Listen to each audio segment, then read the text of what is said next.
Hello, science enthusiasts and history buffs.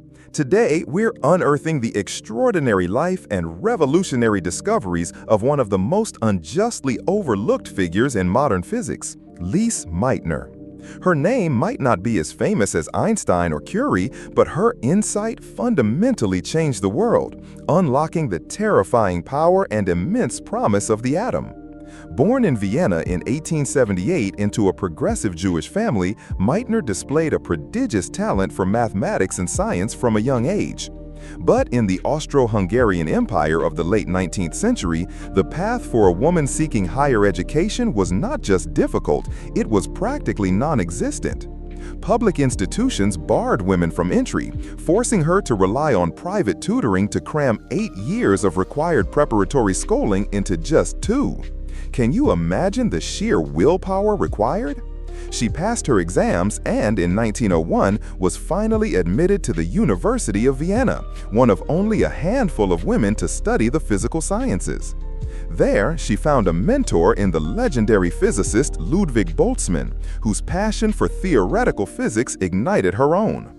Boltzmann's lectures were famous for their clarity and intellectual fire, and he treated Meitner with the respect she deserved, nurturing her talent and encouraging her to push the boundaries of what was known.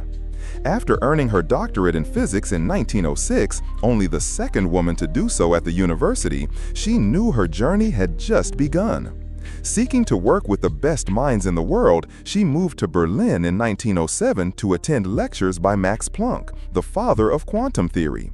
Yet again, she hit a wall. Planck, a man of conservative tradition, initially forbade women from his lectures, only reluctantly allowing Meitner to attend. It was here she met the man who would become her scientific partner for the next 3 decades, the brilliant chemist Otto Hahn. Their collaboration was a perfect fusion of disciplines. Hahn was the meticulous experimental chemist, skilled at identifying substances and reactions.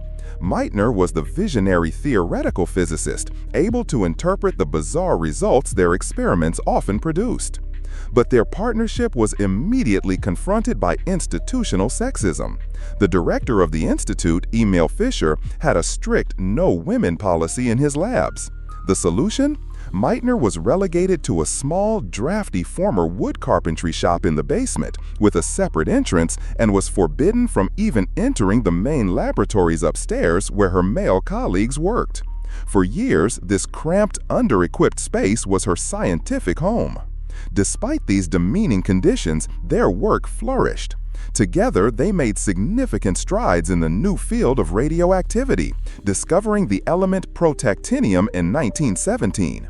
Meitner's reputation grew, and she eventually became the first woman in Germany to be appointed as a full professor of physics in 1926. But as the 1930s dawned, a dark shadow fell over Germany. The rise of the Nazi Party created a climate of fear and persecution.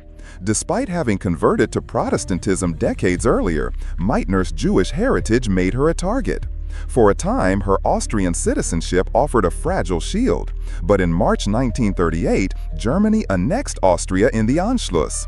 Overnight, Lise Meitner became a German citizen and was subject to the full force of the Nuremberg laws. Her life was in immediate danger.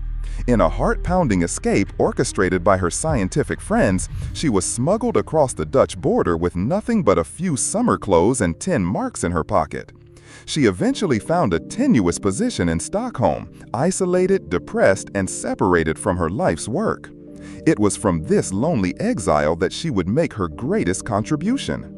Back in Berlin, Hahn and his new assistant, Fritz Strassmann, continued the experiments they had started with Meitner, bombarding uranium with slow neutrons.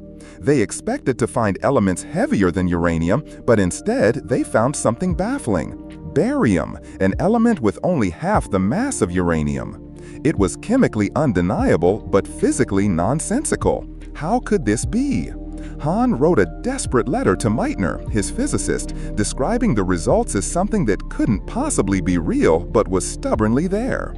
In December 1938, during a snowy walk with her physicist nephew Otto Frisch, Meitner contemplated Hahn's letter, and then it hit her. The eureka moment that would define the atomic age. She realized the nucleus wasn't chipping or cracking, it was splitting in two.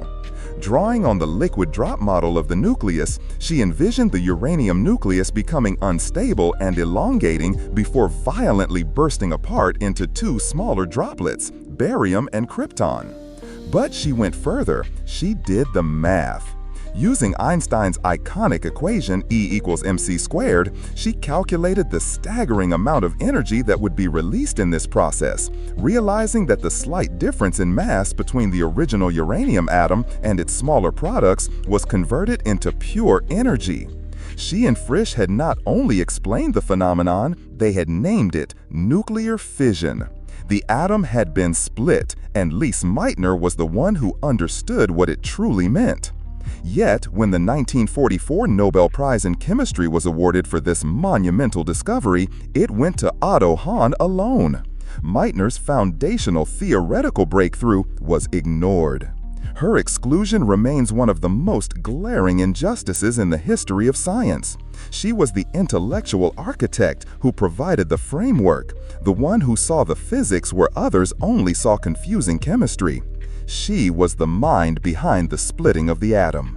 Why do you think Lise Meitner's pivotal contribution to the discovery of nuclear fission was so famously overlooked by the Nobel Committee? Subscribe for more incredible stories, and we'll see you in the next one.